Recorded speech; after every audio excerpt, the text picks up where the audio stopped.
Future cabin crew, welcome aboard once again.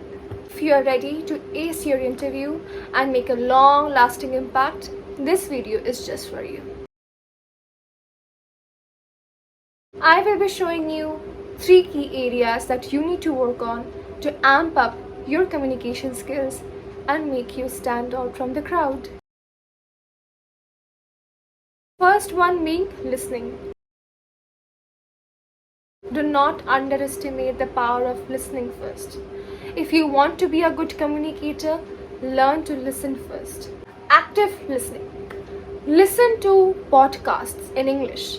Listen to shows or news in English and try to summarize what you have just heard. Second, speed listening drill. Try to train your mind to understand faster speech as it is required in a cabin crew interview, which is generally quick-paced. Listen to audio at a speed, for example 1.5x or 2x, and try to understand what they're really trying to say. Try to understand the context first.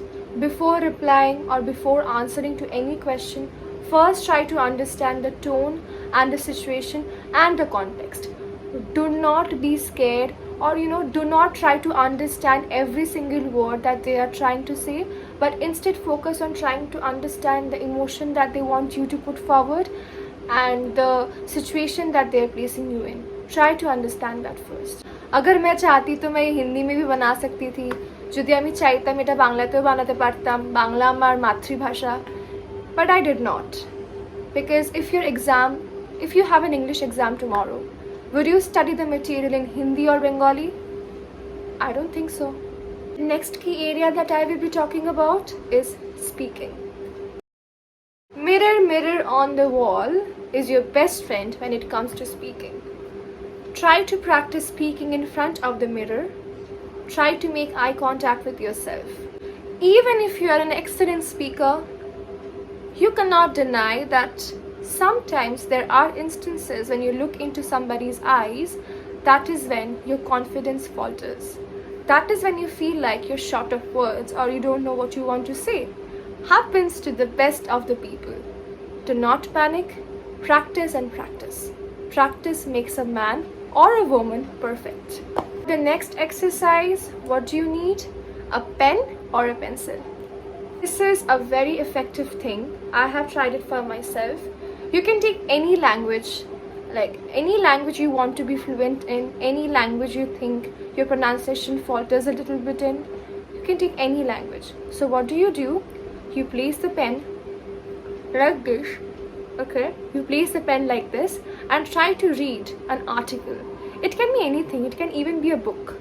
And when you place the pen like this, try to read, focus on your pronunciation. Yes, it might look funny, but I promise you, 10 minutes of this every day, I promise you, you see the improvement yourself. Winner for pronunciation. The pen or a pencil. Third technique is the shadowing technique, where you copy the exact tone, the pronunciation, everything. Listen to a native English speaker and try to imitate the same way that they are speaking in. The same pronunciation, the same tone, the same accent if you may. Try to do that. You have tongue twisters. Yes, tongue twisters. Like Shelley sells seashells by the shore. Okay, I said it in an extremely slow speed. Try to do it as fast as possible. You're going to get stuck and it does not matter, but it will just improve your diction. It will improve your command over this language. Next funny exercise is exaggerate whatever you're trying to say. For example, if you want to say unique New York, say it this way. Unique New York. Open your mouth as far as possible. Open, like use your mouth. Use the muscles in your face. Try to do it. Exaggerate everything you're trying to say. Like if you're trying to say you, oh, try to do this. It is funny once again, but it will help you in the long run. Try to watch a lot of English content, which is freely available all across YouTube. And if you want to watch movies, you can always go to any subscription based app like Netflix or Amazon Prime. If you do not understand 100% of it, switch on the subtitles. And I promise you, the next time you wouldn't need to switch on the subtitles, because at least 40 to 60% you would understand, and that is improvement. Celebrate your small wins. Please do that. Another tip will be, do not use your phone to just listen. Don't be a consumer. Don't just be that. You record yourself speaking. Whatever comes to your mind, anything, you just speak. There is nobody judging you, nobody questioning you, nothing. Just speak whatever comes to your mind and then listen to it.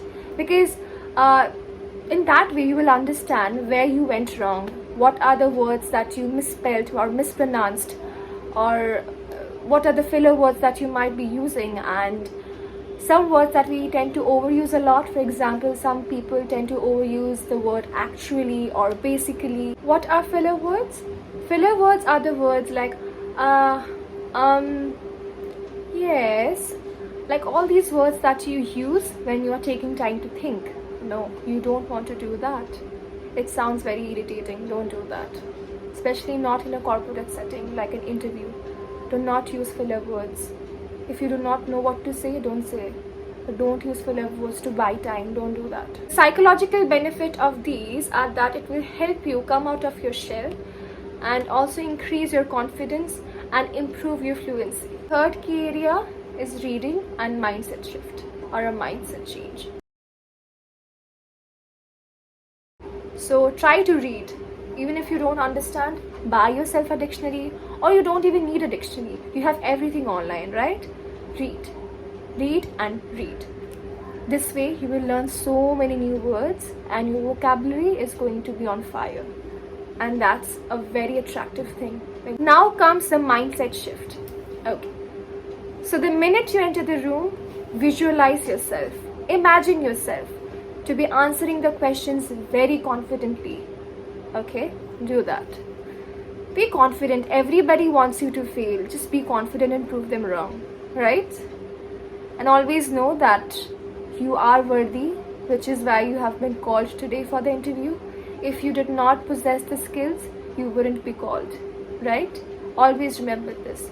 Have confidence and visualize and become the best version of yourself. If you ever feel nervous, it can be at any point before speaking, like when you're going to the interview room. If you feel nervous, try relaxation techniques like the breathing techniques, taking a deep breath and out. Second one is the alternate nostril breathing. You breathe, you make this mudra. It's basically called Anulom Vilom. You can ask your parents if you want. It is basically called Anulom Vilom, and this mudra, you make this mudra. You do this and you breathe in from this nostril, hold it for 2 seconds and you breathe out from this nostril. Do it. This is called alternate nostril breathing.